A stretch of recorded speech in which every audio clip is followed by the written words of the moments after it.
This tiny car is the new 2012 Fiat 500 Abarth. Now, I'm really not quite clear how you pronounce Abarth. I've heard it pronounced Abarth, Abarth, Abar. Even the people at Fiat don't seem to know how to pronounce it here in North America, because I've heard them pronounce it a million different ways as well. But what makes this actually special and why we're looking at it is because this car has 60% more power and 70% more torque than the base Fiat 500. Well, that doesn't make it actually that fast, still just under 7 seconds from 0 to 60. That's a significant improvement in power and torque for a sport model versus many other sport models. I mean, take a look at the BMW M3, you get a little over 400 horsepower, but the 335 has a little over 300 horsepower in truth, even though it's rated at 300 horsepower. So that's only about a 30% improvement. This thing is 60% more powerful on the horsepower side and 70% more torque than the base model. So it's a completely different beast than the base model. Let's hop in and take a look.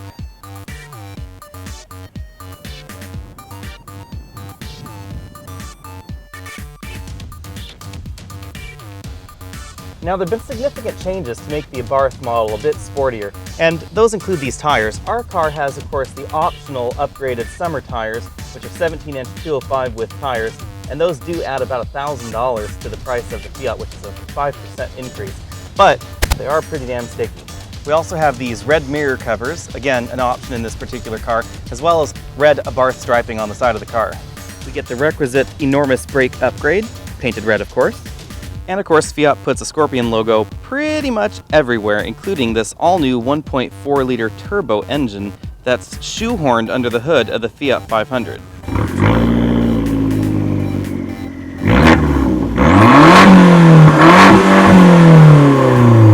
Here on the inside of the Abarth, we get the same collection of little tweaks to make the Abarth a little bit more special, including this red-stitched pleather gauge cover here, sort of a little barrel-shaped thing. And we have a really nice steering wheel, actually. This is probably the steering wheel that Chrysler should have copied on all their small cars, especially the Dodge Dart. It's a really thick-rimmed, very nicely stitched steering wheel with these really great sport grips here. Flat bottom, of course.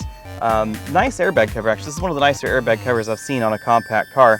It still gets Chrysler's a little bit unusual radio controls on the back of the steering wheel. On the right-hand side here, we get volume. On the left-hand side, we get track up and down. On the front of the steering wheel, we have our cruise control as well as our voice recognition and radio controls.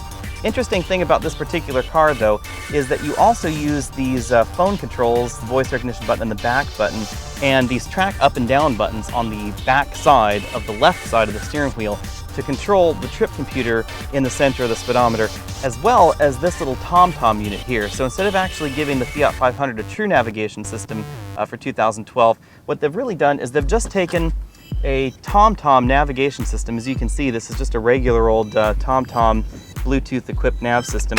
They've put it in this special Fiat holder here that actually slots into a hole on the dash, and it links to the car via Bluetooth. So you can actually see trip computer information on the TomTom screen as well as media player information, and you can control it using these buttons on the steering wheel. Not really that intuitive, but at least it has it.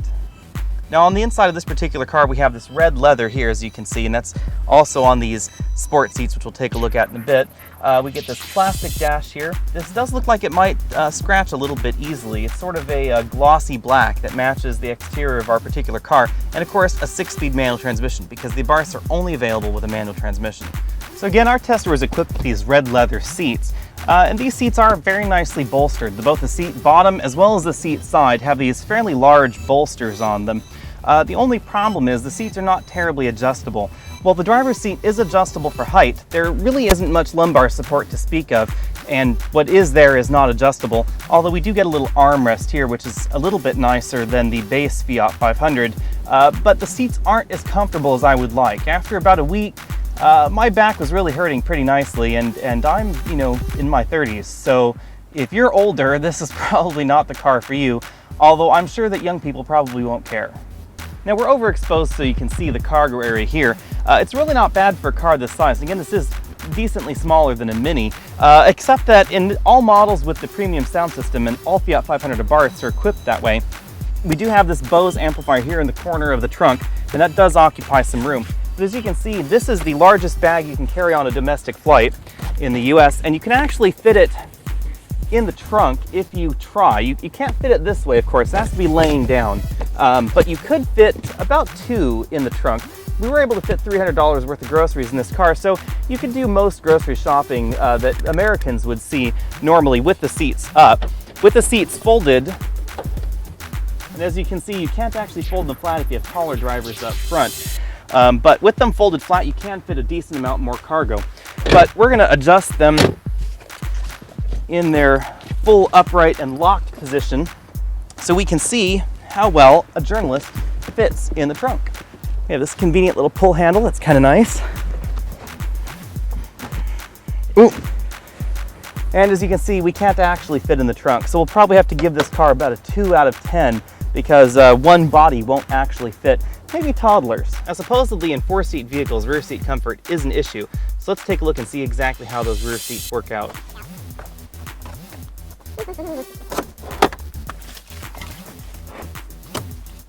Access to the rear seat actually isn't half bad, to be perfectly honest. The door openings are wide and tall, especially here at the back where it actually makes a difference for those rear seat passengers. You know, legroom isn't actually that bad either because my feet actually fit in these wells underneath the seats, which are fairly decently sized. Back here in the back, it is fairly Spartan, however. We get hard plastic sides, we get these hard, really rubbery headrests here, which don't go terribly high. That's actually their highest position there, and it's actually hitting me kind of a strange place in the back. But I'm 6 feet tall, and you know, I actually can fit back here. Although my head is touching the ceiling, I could probably do this for lunch. And indeed, we actually jammed 4 people in here, but all 6 feet tall, and went out to lunch, and it really wasn't half bad. You can actually adjust the front seat for a 6-foot driver and have a 6-foot passenger in the rear. Not comfortably, mind you, but you can actually do it, and you can do it for, you know, half-hour, an hour-long journey if everyone's, you know, aware of what they're getting into initially. But compared to many cars, many 4-seat cars, actually this interior really isn't that bad. Our model is equipped with the optional automatic climate control, which is here, of course. It's a single zone unit. And above here we have the premium audio system. Again, this is standard on the Abarth model, optional on other models. This one has Sirius satellite radio, which is also an option even on this model. And we get, of course, the little screen in the center of the tachometer here. Now, and again up here they have the TomTom navigation unit. So this unit actually is kind of interesting because you can do some mild voice commands of your iDevice. That's really just limited to saying, you know, car, play playlist, play genres, etc. And all it does actually is it shortcuts you to a listing of those particular selections in this center console here. Now, so you say playlists, it'll actually bring up a list, and you have to use these buttons on the back of the steering wheel to scroll through your playlists and actually select a playlist and then start playing. It's not the easiest thing to use, but at least you can sort of voice command it. So again, we have the optional TomTom system in this particular car, and as you can see, what makes it different from just a regular handheld GPS is that you have the Blue and Me software from Fiat loaded on here. So you can see we have our media player connected, and we can see media player information. We can also have our trip computer displayed up here. You can see our range, trip computer information here, average fuel economy 26.1 miles per gallon over the last 353 miles. And of course that is driving this car like we stole it, because that's really how the Abarth is meant to be driven. Back here we have a little Eco Drive info screen, tells you if you're driving economically. We have our phone information here, so we have our phone book, our last calls, number pad, etc. Now this requires that you pair the TomTom with both the car as well as your phone to use all of these particular settings here. And of course that's in addition to your regular TomTom navigation interface. TomTom Traffic is not part of this system. That is an optional accessory that you still have to buy and connect to your TomTom device.